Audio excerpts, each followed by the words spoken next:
네, 안녕하세요.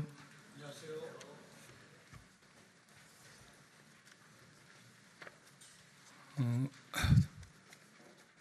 제가 이런 거 잘 안 하는데 한번 저 따라서 한번 해볼까요?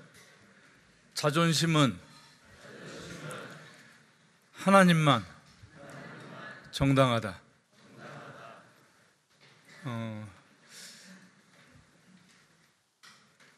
좀 이것이 아주 세뇌가 됐으면 좋겠어요. 아마 그렇게 되면 정말 행복해질 거고 자유롭게 될 것입니다. 우리는 지금 위태로운 시대를 살고 있습니다. 정치적으로 세계가 다 혼란하고 경제도 위태위태하고, 그다음에 사람들의 도덕이나 사회적인 염치나 이런 것들도 이제 실종된 것이 이제 어제 오늘의 얘기가 아니고요. 참 카드 돌려막기 같이 이 세상이 아슬아슬하게 겨우 지금 버티고 있습니다. 그리고 특히 이제 올해 뉴스를 많이 보셨겠지만 지구도 지금 중환자입니다. 중환자. 그래서 북극, 남극 할 것 없이 빙하가 걷잡을 수 없게 녹아내리고 있습니다. 언제 종말이 와도 너무 이르다 할 수 없는 그런 때입니다. 요즘 뉴스가 한 달째 온통 이스라엘과 팔레스타인 소식입니다. 이스라엘이면 사실은 우리 모임에서도 여러 팀이 1년에 여러 팀이 이렇게 성지순례를 다녀오고 그러던 땅인데 지금 참혹한 전쟁 속에 있습니다. 세속 역사의 눈으로 보면 이번 이스라엘과 팔레스타인의 갈등이 수십 년 된 것으로 보이지만 실제로 따져보니까 이게 3,500년 됐더라고요. 이게 가나안 땅을 둘러싼 이 싸움은 사실 구약 여호수아 때부터 시작된 것이 지금까지 계속되고 있는 것입니다. 그리고 요즘 유튜브를 보면은 여러 그 기독교 단체나 설교자들이 이번 이 사건을 이 마지막 때하고 관련된 그런 관점에서 많은 메시지들을 내고 있습니다. 마지막 때라고 하면 우리는 흔히 미래 시점을 떠올리죠. 이게 2023년인데 한 2050년쯤일까 2100년쯤일까 이렇게 생각을 하지만 성경의 말씀은 그렇지 않습니다. 히브리서 1장에 옛적의 선지자들로 여러 부분과 여러 모양으로 우리 조상들에게 말씀하신 하나님이 이 모든 날 마지막에 아들로 우리에게 말씀하셨으니라고 하셨습니다. 그래서 예수님이 오셨던 것이 마지막 때의 기점입니다. 그 서신서에서도 보면 사도들이 같은 말을 하고 있습니다. 베드로전서에 보면 지난주에도 나왔었던 말씀이죠. 만물의 마지막이 가까웠으니 그러므로 너희는 정신을 차리고 근신하여 기도하라 하셨습니다. 제자 요한도 보면 요한일서 2장에 보면 아이들아 이것이 마지막 때라. 적그리스도가 이르겠다 한 말 너희가 들은 것과 같이 지금도 많은 적그리스도가 일어났으니 그러므로 우리가 마지막 때인 줄 아노라. 그래서 사도들과 함께 1세기를 살았던 사람이나 지금 21세기를 사는 우리나 모두 마지막 때를 살고 있는 것이더라고요. 예수님이 오신 후에 이 세계가 쓰고 있는 연호가 AD죠. AD 몇 년 하는데 이 AD 몇 년이라는 말 속에는 한 해 한 해의 이 모든 세상의 이 사건들이 마지막 때와 연관된 의미를 갖고 있다고 하는 것입니다. 그래서 AD 1948년에 보면 이스라엘이 국가로 역사에 다시 등장을 하죠. 이 사건이 왜 중요하냐면은 우리는 이 마지막 때가 이제 성취되기 위해서는 에스겔서 38장이라든지 이런데 아니면 다니엘서 9장에 예언된 이런 마지막 한 일의 일들이 일어나야 된다는 것을 알고 있는데 그런 일들이 일어나기 위해서는 국가적인 실체로서의 이스라엘이 있어야 되는 거더라고요. 그래서 이 1948년이라는 이 이스라엘의 독립이 굉장히 중요한 그런 종말론적인 의미를 갖는 것입니다. 그래서 AD 70년에 보면 이제 예루살렘이 멸망을 하게 되는데 이 후에 유대인들이 전 세계로 흩어집니다. 이걸 이제 디아스포라라고 하는데, 지금은 반대로 이 디아스포라로 팔레스타인 땅을 떠났던 이 유대인들이 고토로 귀환하고 있습니다. 언뜻 보면은 이 고토로 귀환하고 이 좁은 땅덩이에 정착지를 더 얻기 위한 이런 그 갈등이 이번 전쟁 같이 보이지만, 어쨌든 이것은 이 하나님의 경륜이 완성되는 이 어느 과정 중에 있다고 하는 것입니다. 그래서 마태복음 24장에 무화과 나무의 비유를 배우라 하시면서 그 가지가 연하여지고 잎사귀를 내면 여름이 가까운 줄 아나니 이와 같이 너희도 이 모든 일을 보거든 인자가 가까이 곧 문 앞에 이른 줄 알라. 그래서 우리가 이스라엘을 흔히 이제 하나님의 시계 이렇게 얘기를 합니다. 그래서 이 1948년이라고 하는 이 사건은 예수님이 죽으신 후에 1900년가량 멈춰 있던 이 종말의 시계가 다시 움직이기 시작했다고 하는 것입니다. 그래서 지난 예수님 오신 이후로 2023년 올해 이르기까지가 다 마지막 때였지만, 지금은 이 1948년 이후는 바로 인자가 문 앞에 와 계신 그런 때에 우리가 있더라고요. 그 이스라엘에서 이런 큰 사건이 있을 때면 의례 나오는 말씀들이 있습니다. 다니엘서라든지 스가랴서, 요한계시록, 그리고 이런 것들 외에 또 이스라엘을 돕고 이스라엘을 위해서 기도해야 된다는 그런 메시지도 많이 나옵니다. 그 중에 하나가 시편 122편이거든요. 예루살렘을 위하여 평안을 구하라. 예루살렘을 사랑하는 자는 형통하리로다. 그래서 뭐 메시아닉 주라든지 이런 데 관심이 있는 사람들이 특히 예루살렘의 평안을 위해서 기도해야 되고 이스라엘 사람들을 우리가 도와야 된다, 이런 운동들을 하고 있습니다. 근데 시편 122편에서 예루살렘의 평화를 위하여 기도한다고 하는 의미가 무엇일까? 이스라엘이 전쟁에서 이기는 것일까? 아니면 주변 아랍국들과 평화 조약을 맺는 것일까? 그리고 실제로 이 이스라엘이 그런 노력을 많이 해왔더라고요. 전쟁만 한 게 아니라 1979년도에는 이집트하고 94년도에는 요르단과 수교를 했습니다. 다 그 이슬람 국가들이죠. 그리고 2020년 혹시 기억하실지 모르겠지만 이게 아마 트럼프 때인 것으로 기억을 하는데, 아브라함 협정이라는 이름으로 그때 아랍에미레이트하고 협정을 또 맺었습니다. 그러니까 다 아브라함의 자손들이니까 아마 그런 이름을 붙여서 평화롭게 지내자, 이런 뜻으로 아브라함 협정이 그때 있었고요. 그리고 올해 또 어디와 협정을 하고 있는지 아세요? 네, 사우디아라비아입니다. 그러면 이런 아랍국들하고 평화협정이 다 완결이 되면 평화가 올까? 그렇지 않습니다. 다니엘서 9장에 보면은 적그리스도와 맺는 평화조약도 결국 깨진다고 하는 것을 우리는 알고 있습니다. 그래서 이런 뭐 전쟁에서 이긴다든지 다시 성지순례 갈 수 있을 정도로 나라 정치적으로 안정되는 것, 이런 것은 시편 122편에서 지금 우리에게 말씀하시는 그 평화가 될 수가 없더라고요. 이 예루살렘의 평화는 주님이 오셔야 됩니다. 이사야서 9장 6절을 기억하시죠? 이는 한 아기가 우리에게 낳고 한 아들을 우리에게 주신 바 되었는데 그 어깨에는 정사를 메었고 그 이름은 기묘자라 모사라 전능하신 하나님이라 영존하시는 하나님이라, 그리고 어떻게 되죠? 평강의 왕이라. 그래서 이걸 보니까 예수님의 어떤 그 역사적인 또는 시간적인 어떤 이 단계에서 평화를 주시는 왕으로 오시는 것이 이 맨 마지막에 이렇게 들어있는 것이 좀 의미가 있더라고요.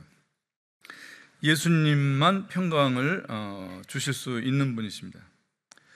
그래서 스가랴서에 보면은 이 아마겟돈 전쟁에 대한 예언의 말씀이 나오는데, 여기 보면은 이 열국을 모아서 예루살렘과 싸우게 하게 되는 일이 있고, 그때 여호와께서 이제 열국을 치실 것을 말씀하십니다. 그리고 그 14장 4절에 보면 그날에 그의 발이 주님의 발이 예루살렘 앞 곧 동편 감람산에 서실 것이요 여호와께서 천하의 왕이 되시리니 그렇게 하시면서 다시는 저주가 있지 아니하리니 예루살렘이 안연히 서리로다.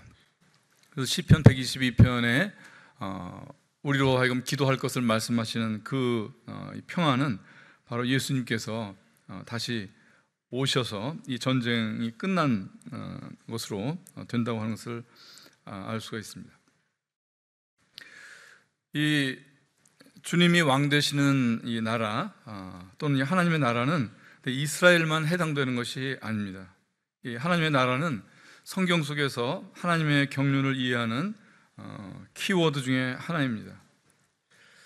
예수님의 사역의 첫 번째 말씀이 바로 이 하나님의 나라였습니다.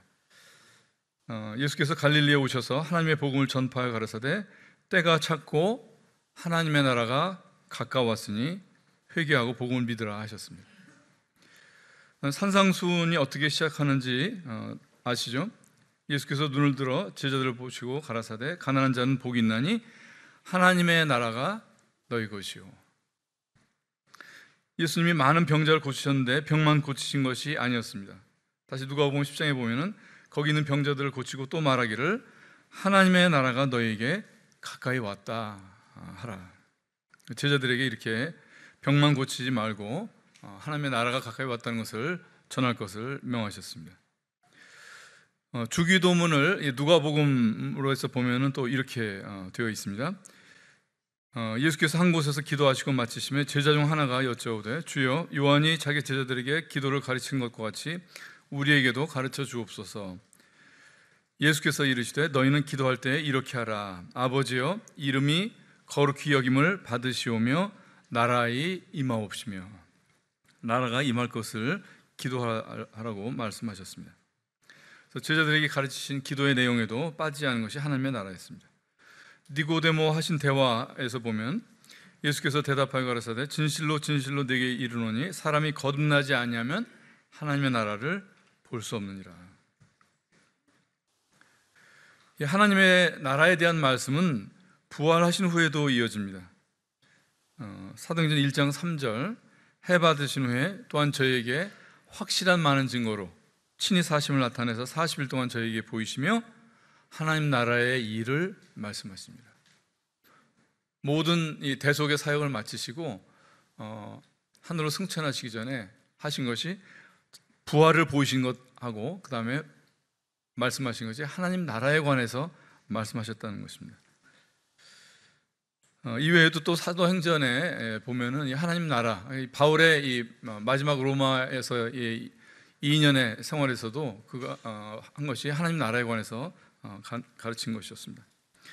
그래서 하나님의 나라 이 이슈는 예수님의 공생애의 알파와 오메가였던 것입니다.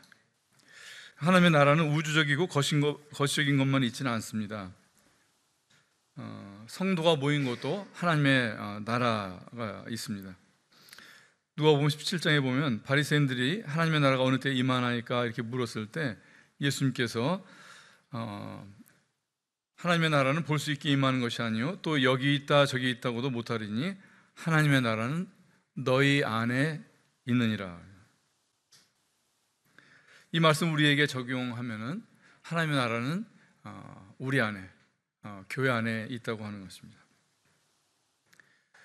그 프랙탈이라는 걸 전에 한번 말씀을 드렸는데 그 부분이 전체를 담고 전체는 부분에 다시 나타난다는 그런 현상인데 눈 결정체 사진 보신 적 있죠?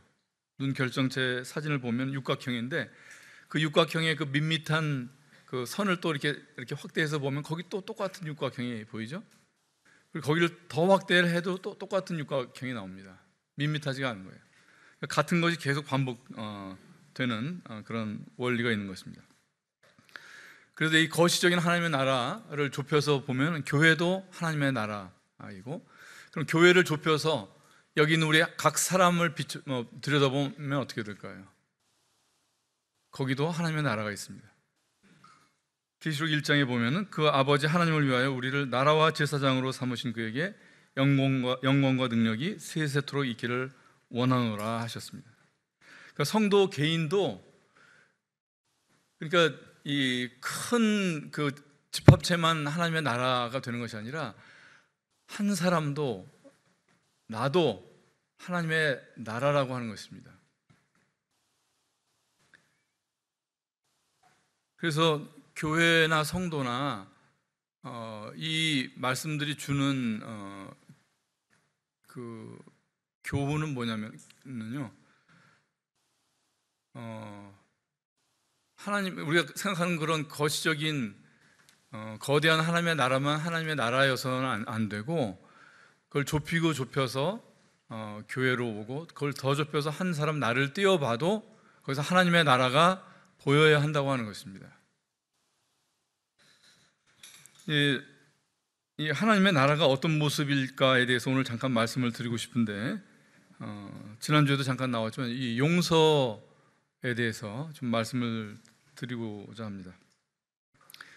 누가복음의 주기도문에 보면은 아까 말씀드렸지만 이렇게 이어집니다.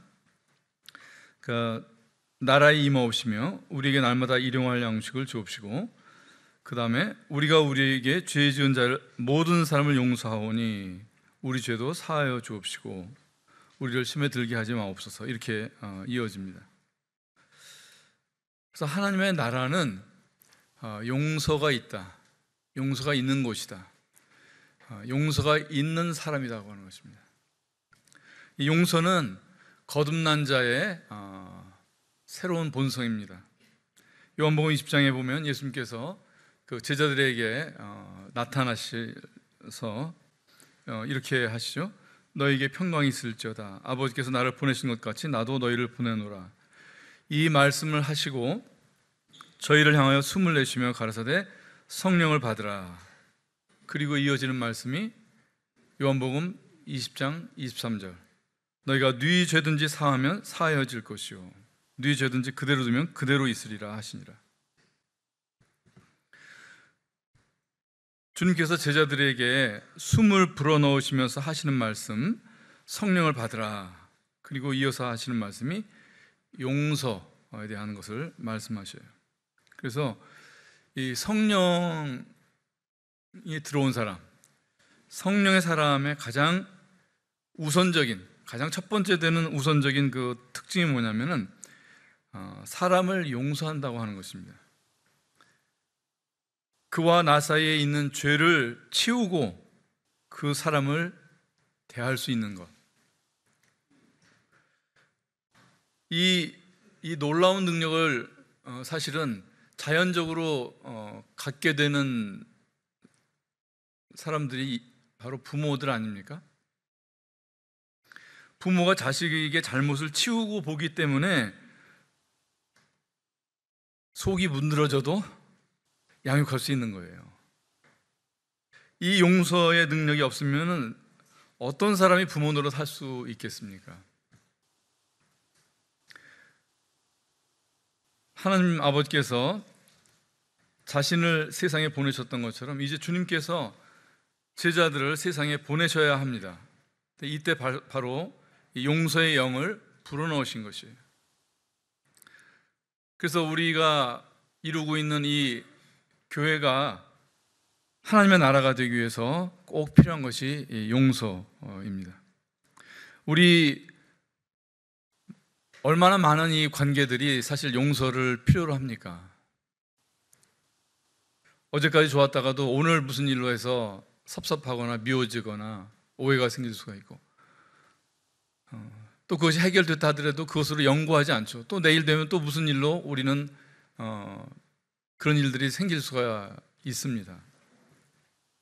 그래서 용서가 리뉴얼 되지 않으면, 새로워지지 않으면 사람의 관계는 이 쌓이는 미움, 이 원망의 무게에 다 질식될 수밖에 없습니다.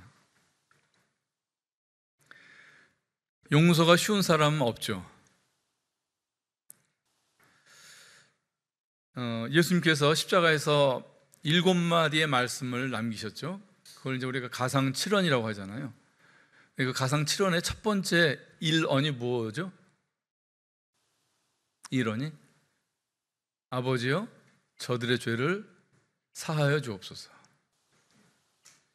우리가 십자가를 진다, 또 십자가를 지고 나를 따르라 이런 말씀을 이제 하는데, 십자가를 진다고 하는 것, 그 첫 번째는 뭐냐면은 용서하는 것입니다. 그리고 용서가 이 십자가에서 나온다고 하는 것은 무엇이냐면요, 자기가 죽어야 할 수 있는 것이 용서라고 하는 것입니다. 용서가 왜 힘드냐? 내가 하나님의 자리를 버리고 싶지 않기 때문에 힘든 거예요. 그래서 우리는 보통 이제 다른 길을 택합니다. 외면, 회피. 또 하나 더 놀라운 것이 뭐냐면요, 예절입니다. 예절. 용서처럼 보이는, 그러나 용서가 아닌 것들. 우리 관계가 얼마나 이런 것들로 막혀 있고 끊어져 있고 어둠이 들어와 있습니까? 우리 기독교 신앙의 핵심 가치, 그러면 용서 아니에요? 하나님의 용서를, 십자가를 하나님의 용서로 믿는 거, 그거 아닙니까? 이거 빼면은 뭐 없잖아요. 그게 처음이고 마지막이고 이것보다 더할 것도 없고 덜해서도 안 되는 하는 것이 하나님의 용서인데, 이 하나님의 용서를 믿는다고 하는 기독교인들이 참 용서에 인색하더라고요. 왜 그럴까? 마태복음 18장에 보면은 임금한테 빚을 진 종이 나옵니다. 10,000달란트라고 그래요.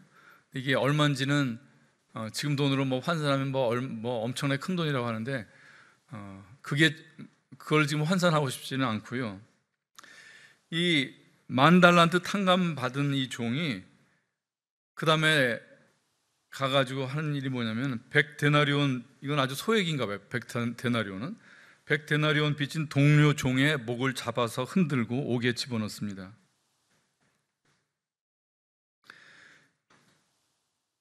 이 비유에서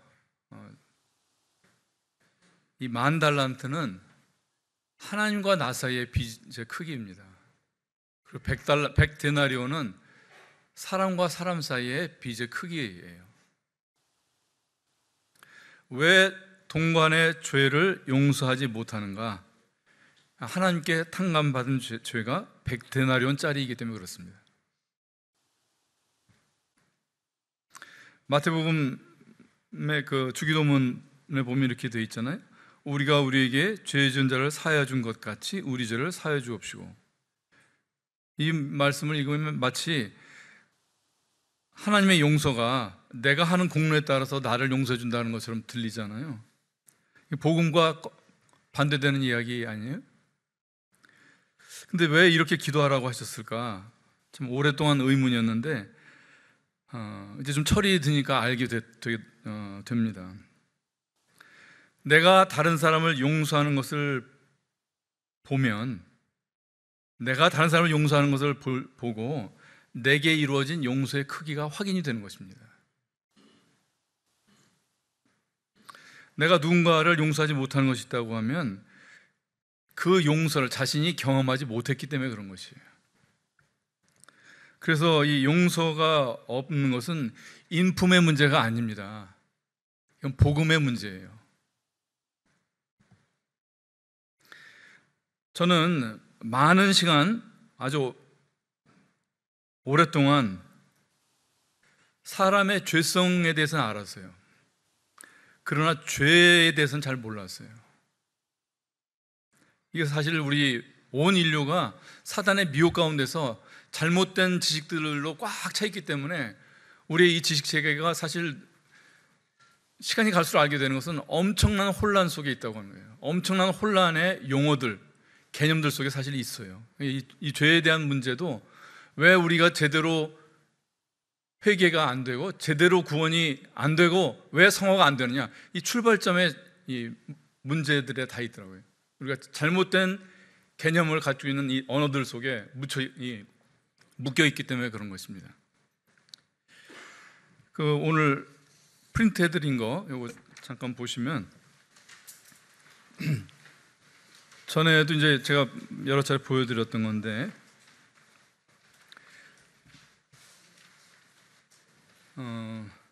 죄가 무엇이냐, 로마서 1장 28절 말씀에 보면은 저희가 마음에 하나님 두기를 싫어하며 하나님께서 저희를 그 상실한 마음대로 내어버려두사 합당치 못한 일을 하게 하셨다고 하셨습니다. 그러니까 보면은 우리의 우리가 이제 죄라고 인식하는 건 뭐냐면은 이 합당치 못한 일들을 죄로 생각해요. 그래서 이런 것들이 발각되고 여기에 대한 그 죄책감에 시달리고 그러다가 복음을 만나면 회개가 일어나요. 그런데 죄의 정말 본질은 무엇이냐면은 하나님을 마음에 두기 싫어하는 것입니다. 여기로부터 그 상실한 마음이 되고 그 상실한 마음하고 짝이 돼가지고 온갖 우리가 이 육체로 합당치 못한 일들을 하게 되는 거예요.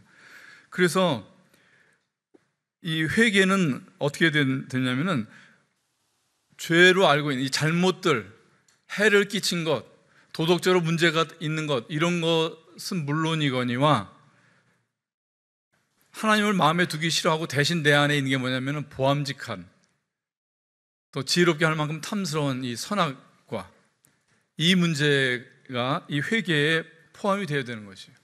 이것이 온전한 회개가 되는 것입니다. 그래서 내가 용서받아야 될 죄는, 사람이 용서받아야 될 죄는 그 가운데 있는 거예요. 바로 그 오른쪽 욥기 33장 27절을 보면은요, 욥은 아시다시피 정말 의롭게 산 모범 인간, 모범 인류 대표라고 할 수 있는 사람이에요. 근데 그가 재앙을 만났을 때 욥을 위로하러 세 친구가 옵니다. 그 세 친구들과 이 욥이 만난 재앙에 대해서 여러 가지 논쟁을 하죠. 그래서 3장부터 31장까지의 이 긴 이 선악의 문제, 재앙의 문제, 고난의 문제에 대한 긴 논쟁을 하지만 세 친구들이 이기지 못해요. 다 욥한테 욥이 다 이깁니다. 근데 그때 감사하게도 성경은 거기서 끝나지 않아요. 거기서 끝났더라면 우리는 희망이 없습니다. 이 욥에게 엘리후가 나타납니다. 이 엘리후는 욥기에서 예수 그리스도를 이렇게 언뜻 살짝, 그러나 매우 중요한 어떤 그 예표가 있는 그 인물이 바로 엘리후입니다.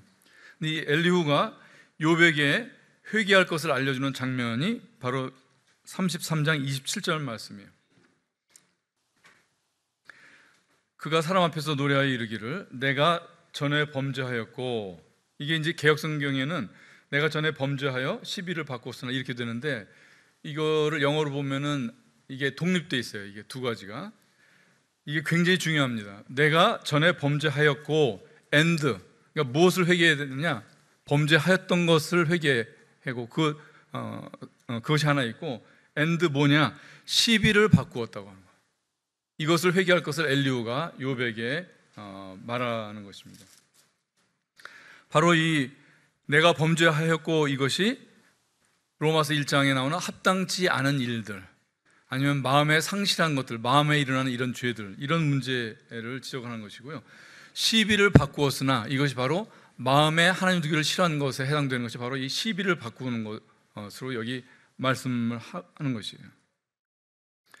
시비, 오를 시, 그를 비, 이 시비를 바꾼다고 하는 것, 그러니까 옳고 그름을 내 뜻대로 하는 것, 이게 사람이 하나님 노릇하는 것이에요.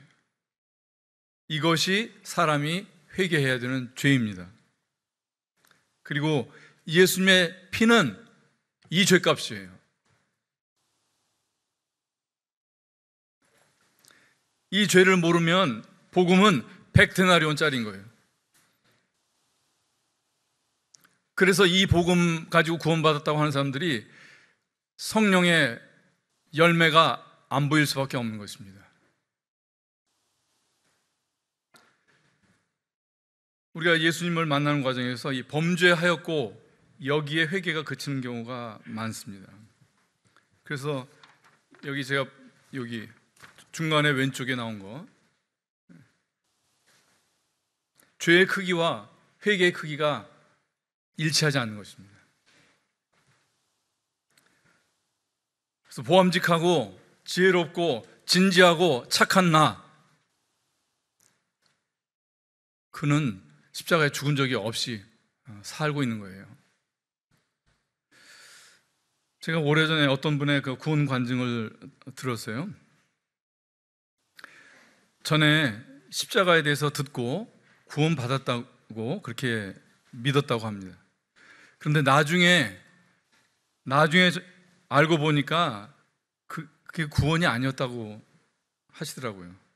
그러면서 하시는 말씀이, 그 짧은 말씀이 제가 잊을 수가 없어요. 사단이가 구원받았더라고요.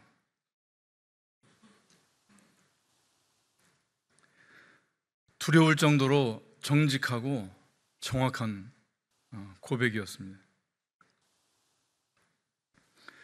마태복음 18장에 가면은 동관의 빚을 탕감해 주지 않은 종에 대해서 탕감이 취소가 됩니다. 임금이 그 홀이라도 다 남기고서는 옥에 둘 것을 이렇게 명하시죠. 그러니까 자아의 정체를, 이 죄를 정말로 모르는 사람에게는 그리스도의 십자가는 하나님이 다시 회수하십니다. 아직 불필요한 거예요, 사실은 그 사람한테는. 100데나리온짜리 구원은 십자가 말고도 많이 있습니다. 창세기 3장에 뱀이 여자에게 이렇게 말을 하죠. 너희가 그것을 먹는 날에는 너희 눈이 밝아 하나님과 같이 되어 선악을 알 줄을 하나님이 아심이니라. 사람이 이 선악을 정하는 이 권위를 행사할 때 사람은 하나님이 됩니다. 그래서 사람이 옳고 그름에 목숨 거는 이유가 바로 이것이에요. 이 선악과가 사람한테 있다고 하는 것은 무엇이냐면요, 내가 중심이다. 내가 중심이다. 그런 얘기예요. 근데 이 나라고 하는 거, 나가 누구의 이름인 줄 아시나요? 그게 여기입니다. 이 가운데 줄 오른쪽에 영어 들어있는 이겁니다. 모세가 이스라엘 백성들에게 보내지기 전에 하나님한테 묻잖아요. 이스라엘 자손들이 너를 보낸 그 조상들의 하나님이 이름이 무엇이냐 이렇게 물을 텐데 뭐라고 답을 할까요? 그랬을 때 주신 이름이 바로 이거예요. I am that I am.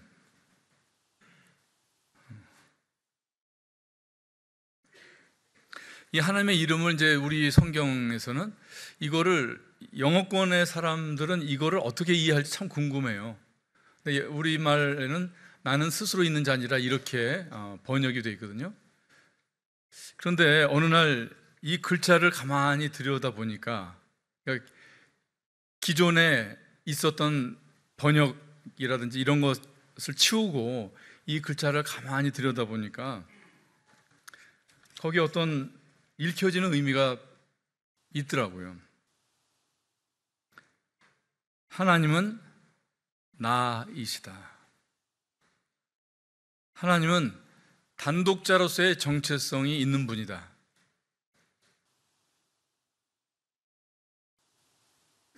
하나님은 나를 주장할 수 있는 권리가 있는 존재다.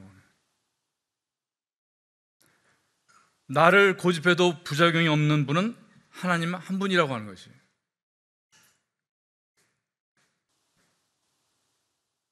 그런데 사단이 이 이름을 도용합니다. 내가 하늘에 올라 나의 보좌를 높이고 내가 북극 지폐 산 위에 좌정하고 내가 가장 높은 구름에 오르고 내가 지극히 높은 자와 비기리라. 그래서 이 하나님의 이 유일한 권위, 그 자리를 탐한 것입니다. 그래서 사단은 짝퉁 IM이에요. 짝퉁 IM. 사람도 그 아류입니다. 사람도 마찬가지예요. 내 생각, 고집, 이게 다 사단의 DNA가 있다는 것을 드러내는 거예요, 사실은. 그래서 사람과 이게 대화를 하다 보면은요, 그냥 쉽게 보여요. 이 사람이 하나님의 아들의 영으로 말이 나오는지, 이런 사단의 DNA가 가득 차 있는지. 사단을 이제 이 천하를 미혹하는 자라고 그렇게 말씀이 되어 있는데, 에덴 동산에서는 이제 뱀으로 나타나가지고 아담을 타락시켰지만, 이제는 이 나의 문제, 이 자아를 통해서 사람을 속이고 있습니다. 이 자아라고 하는 것이 바로 내가 하나님이고 싶은 그런 욕망이에요. 그 다음에 이제 제가 프린트해 준 거 제일 아래 보면은 한자가 나오죠. 악이라는 한자입니다. 악이라는 악자. 그 악자가 이게 참 성경하고 잘 맞더라고요. 그게 어떻게 구성이 되어 있느냐면은 버금 아자하고 마음 심자입니다. 그러니까 사람 마음 안에 사람 마음이 버금되는 것을, 그러니까 마음 위에 버금되는 게 얹혀져 있어요.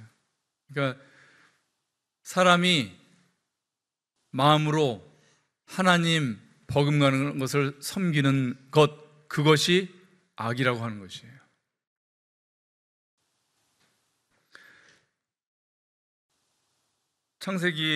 출애굽기 20장에 보면은 10계명을 주시죠. 모세한테 10계명을 주시는데 제1계명이 너는 나 외에는 다른 신들을 내게 있게 말지니라. 저는 10계명을 이렇게 볼 때 부모를 공경하라,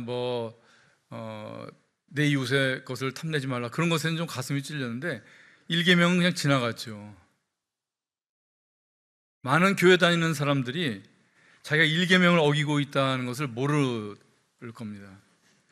어떻게 하나님 믿는다고 하는 사람이 1계명을 어기고 있다고 생각을 하겠어요? 추호도 아마 다들 그렇게 생각하지 않을 거예요. 그런데 자존심 세우고자 하면 그것이 바로 제1계명을 범하는 것이에요. 하나님 버금가는 그것을, 내 자아를 세우고 있기 때문에 그런 것입니다. 그래서 사람이 숭배하는 것의 가장 꼭대기에, 정말 그 꼭대기에 올라가 봤을 때 거기 하나님이신지 나인지 살펴봐야 됩니다. 이 자존심이라고 하는 것은요, 바로 이 자아가 위신을 손상당했을 때 느끼는 분노, 수치심, 미움, 이런 거 아니에요? 근데 제가 지난번에 말씀드렸듯이 이거는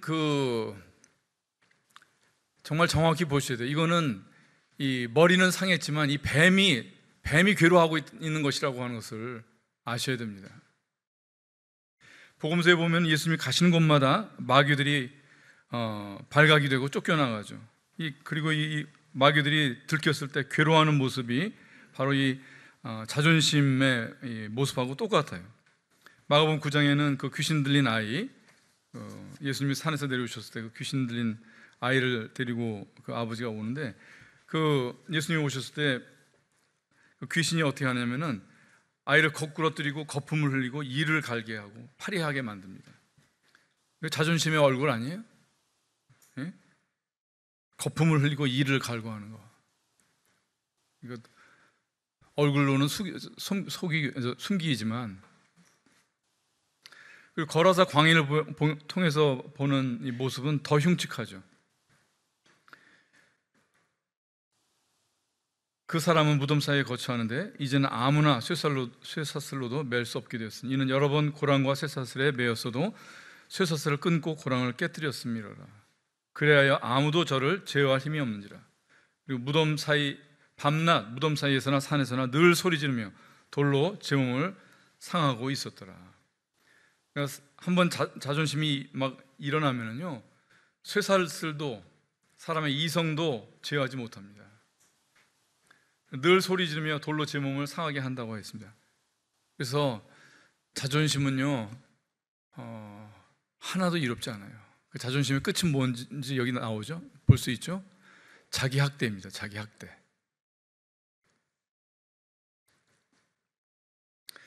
요한복음 12장에서 자기 생명을 사랑하는 자는 잃어버릴 것이요 이 세상에서 자기 생명을 미워하는 자는 영생하도록 보존하리라. 저는 이렇게 여기를 읽습니다. 자존심을 지키는 자는 생명을 잃을 것이요 버리는 자는 생명을 얻으리라. 우리가 사람과의 관계 생각해 보세요. 자존심 지키면 관계가 끊어지는 거예요. 자존심 버릴 때 부모가 자식 앞에서 자존심 버리니까 그 생명의 관계가 유지가 되는 것과 마찬가지입니다. 히브리서 13장 말씀에 예수 그리스도는 어제나 오늘이나 영원토록 동일하시니라. 그래서 진리라고 하는 것은 늘 현재로 존재합니다. 현재 속에서 확인이 돼야지 그것이 진리이고 그것이 확인이 되는 사람이라야 진리에 속한 사람입니다. 성도를 가리켜서 나라와 제사장으로 삼으셨다고 하셨고, 그랬을 때 이 구원받았다고 하는 것은 성도는 이미 시작된 하나님의 나라라고 하는 것입니다. 그리고 하나님의 나라는 또한 너희 안에 있다고 하셨습니다. 그래서 이 하나님의 나라는 교회로서도 그렇고 한 개인 나에게서도 현재적이고 실질적인 것이 있어야 됩니다. 이 찬송가 124장이 뭐냐면은 오 여기 우리 주를 대면해 감추신 주님 보고 만지네. 그 4절이 이렇게 돼요. 주님의 만찬 끝없는 희락 이 예식이여 하늘 이르리. 그러니까 지금 우리가 조금 전에 드린 이 예식이 이렇게 하다가 이제 죽으면 끝나고 하늘에서는 새로운 예배, 다른 예배가 있는 것이 아니라 지금 오늘 드리는 이 예배가 이어져 가지고 하늘까지 이어진다고 하는 그런 믿음이에요. 지금 내 안에 있는 나라가 이어지는 것이 하나님의 나라인 것입니다. 그것이 내가 받을 하나님의 나라예요.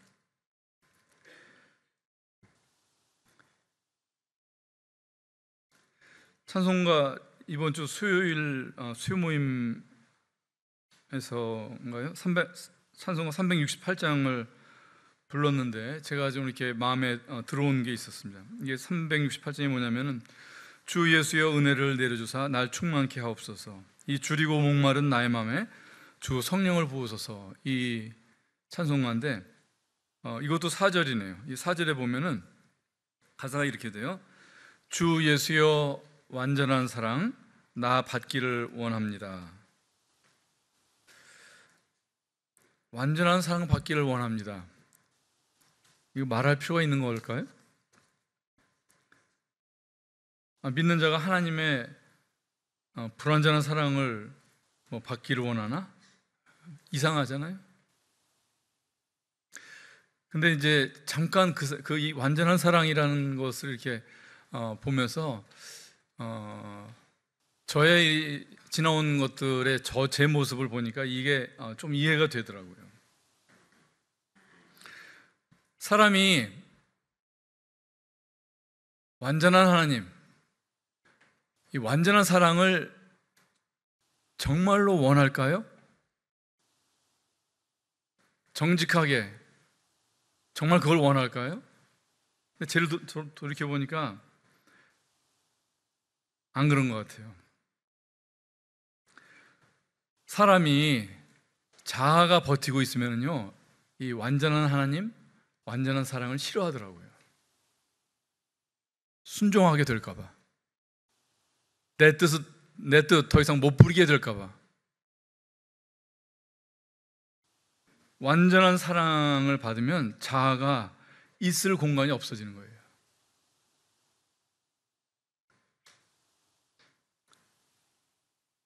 사람이 예수님 만나서도요, 이 안에 남아있는 본성, 뱀이 머리가 상했지만 아직 다 죽은 건 아니거든요. 아직 조금 더 버틸 거예요. 그리고 이 자아를 통해 가지고 지금도 우리한테 활발하게 때로는 아주 고귀한 모습으로, 때로는 동정을 불러일으키는 그 연민의 모습으로 우리를 유린하고 있는 것입니다. 성도들, 하나님께 드리는 공간을 내 자존심 두고 남은 만큼만 드리고자 하는 거예요. 왜냐하면 순종보다 내 분별에 따라서 독자적으로 경건하게 사는 것이 훨씬 포민하기 때문에 그렇습니다. 신라권에서 제가 인용했던 말인데, 사단이 하늘에서 떨어진 다음에 그 졸개 천사들 앞에서 이렇게 연설을 해요. 천국에서 순종하느니 지옥에서 다스리겠다. 이렇게 지옥을 택할지라도, 천국을 포기할지라도 내가 다스리고 싶고 내가 왕이고 싶고 내가 하나님의 권위를 갖고 싶어하는 이 끈질기고 지독하고 끔찍한 이 본성, 이것이 우리를 자주 넘어뜨린다고 하는 것입니다. 나 홀로 경건하고자 하는 사람이 있어요. 나 홀로. 그 마음에, 그 심리에 있는 것은 무엇일까? 용서해야 할 일도, 용서받을 일도 안 만들고자 하는 것이더라고요. 이건 한두 사람만의 문제가 아니라 우리 모두가 거쳐오는, 또는 거쳐가야 될 그런 우리 안에 발각되어야 되는, 처리되어야 되는 그런 이 죄인 것입니다. 그래서 하나님한테 신세 앉으려고 하는 것, 하나님을 향해서 자존심을 갖는 것이에요. 사람한테 신세 앉으려고 하는 것, 이거 점잖고 양식 있는 것이 아니라 교만한 것이에요.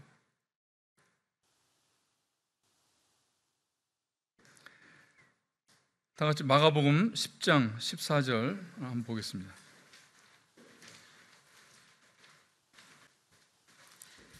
하나님의 나라에 대해서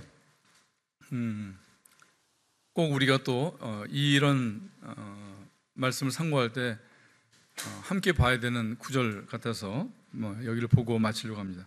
마가복음 10장 14절, 여기 보면은 이제 사람들이 아이를 데리고 와서 예수님한테 좀 만져주기를 바랬을 때, 제자들이 꾸짖었을 때 예수님께서 하신 말씀입니다. 어린아이들이 내게 오는 것을 용납하고 금하지 말라. 자, 하나님의 나라가 이런 자의 것이니라.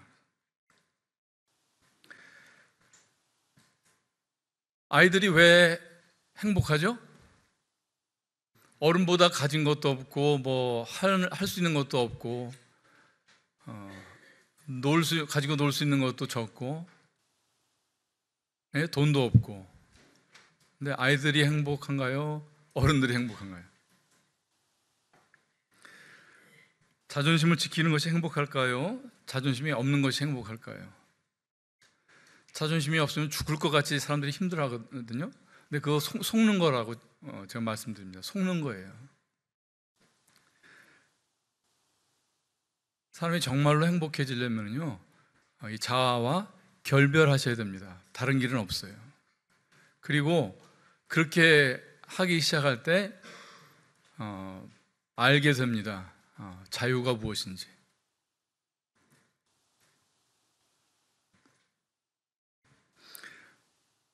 사람이 자존심 부리는 것은 원천적으로 분수에 안 맞는 일입니다. 어떠한 이유가 있어도 자존심은 죄입니다. 한 사람이 두 주인을 섬기지 못할 것이니 혹 이를 미워하며 저를 사랑하거나 혹 이를 중히 여기며 저를 경히 여김이라 하셨습니다. 자존심과 주님은 공존할 수 없습니다. 자존심이 있는 한 우리에게 주신 교회, 그 다음에 자신의 나라를 삼으신 내 안에 평안이 있을 수가 없습니다.